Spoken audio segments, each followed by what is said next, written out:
첫 시간 주님께 안녕하세요. 대강교회 오훈 목사입니다. 10월 3일 금요일입니다.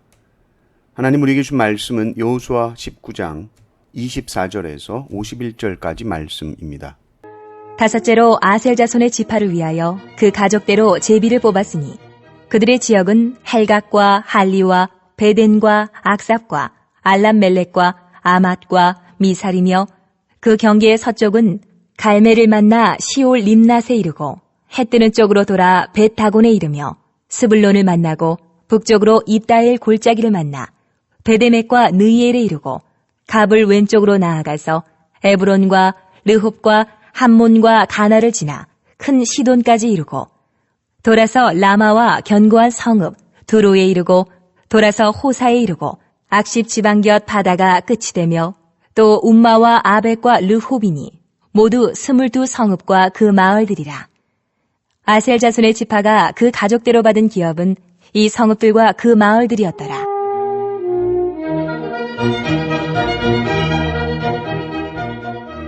여섯째로 납달리 자손을 위하여 납달리 자손의 가족대로 제비를 뽑았으니 그들의 지역은 헬렙과 사하나님의 상수리 나무에서부터 아담이 네겝과 얌네엘을 지나 라쿰까지요.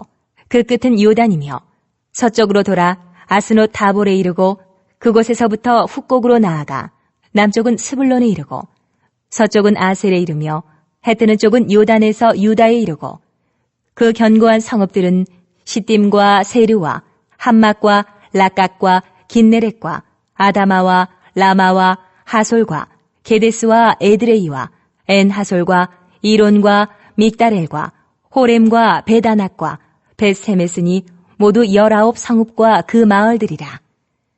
납달리 자손의 지파가 그 가족대로 받은 기업은 이 성읍들과 그 마을들이었더라.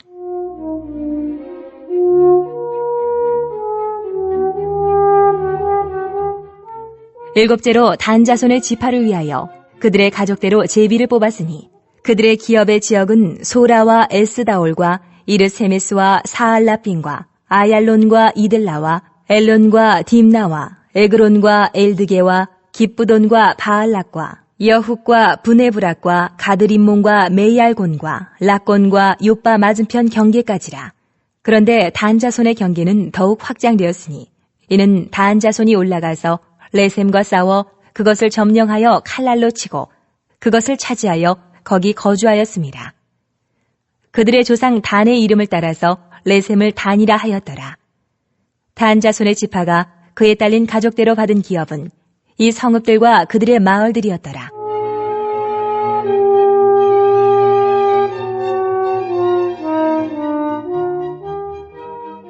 이스라엘 자손이 그들의 경계를 따라서 기업의 땅 나누기를 마치고 자기들 중에서 눈의 아들 여호수아에게 기업을 주었으니 곧 여호와의 명령대로 여호수아가 요구한 성읍 에브라임 산지 딥낫 세라를 주매 여호수아가 그 성읍을 건설하고 거기 거주하였더라.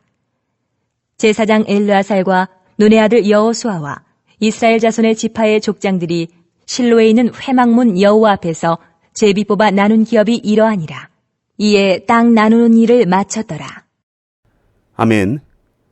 여호수아 후반부는 땅 나누는 기업 분배 이야기로 가득 차 있습니다. 같은 이야기 같다 생각하실 수 있지만 저는 성경은 불필요한 반복을 하지 않는다고 믿습니다. 반복에도 의미가 있고 또 조금씩 특별한 이야기들을 하고 계시죠. 아셀, 납달리, 단 지파 이야기가 나옵니다. 먼저 아셀 지파 이야기입니다. 24절에서 31절까지 보면 이 땅의 경계가 나와 있죠. 이 아셀 지파의 땅들은 지중해 연안의 아주 기름진 땅들입니다. 야곱이 그 아들에게 축복했던 내용 그대로입니다. 그러나 이 풍요가 이들에게 독이 됩니다. 풍요로우니 굳이 정복할 생각을 하지 않는 것이죠. 아니랍니다. 가나안 족속들을 쫓아내지 않으니 결국 그들과 동화가 되는 것입니다. 사사기를 보면 그래요. 풍요로움이라는 것이 물론 하나님이 우리에게 주신 복이지만 그 복에 집중하면 그 복을 주신 하나님의 명령이 무엇이었는지를 잊게 됩니다. 그러므로 하나님께서 우리를 풍요롭게 하실 때 우리는 더 깨어 있어야 하는 것입니다. 다음은 납달리 지파죠. 납달리는 갈릴리 북쪽을 기업으로 받습니다. 변방입니다. 별 볼 일 없는 땅처럼 느껴지죠. 그런데 예수님 공생애가 여기서 시작되는 거 아시죠? 이사야 예언처럼 스불론 납달리 땅, 그 이방의 갈릴리가 큰 빛을 보게 될 것이다. 그러니까 이 지파는 북쪽 갈릴리 지역을 기업으로 받는데 변방을 받아요. 이사야 9장 1절을 보면 이렇게 나옵니다. 옛적에는 여호와께서 스불론 땅과 납달리 땅이 멸시를 당하게 하셨더니 후에는 해변길과 요단 저쪽 이방의 갈릴리를 영화롭게 하셨느니라. 납달리 보잘것 없는 땅입니다. 외진 땅입니다. 변방입니다. 그러나 하나님은 그곳을 구원 역사의 중심 무대로 바꾸셨습니다. 예수님이 거기서 사역을 시작하십니다. 여러분이 서 있는 곳이 변방 같을 때가 있습니까? 네. 초라해 보일 때는 없나요?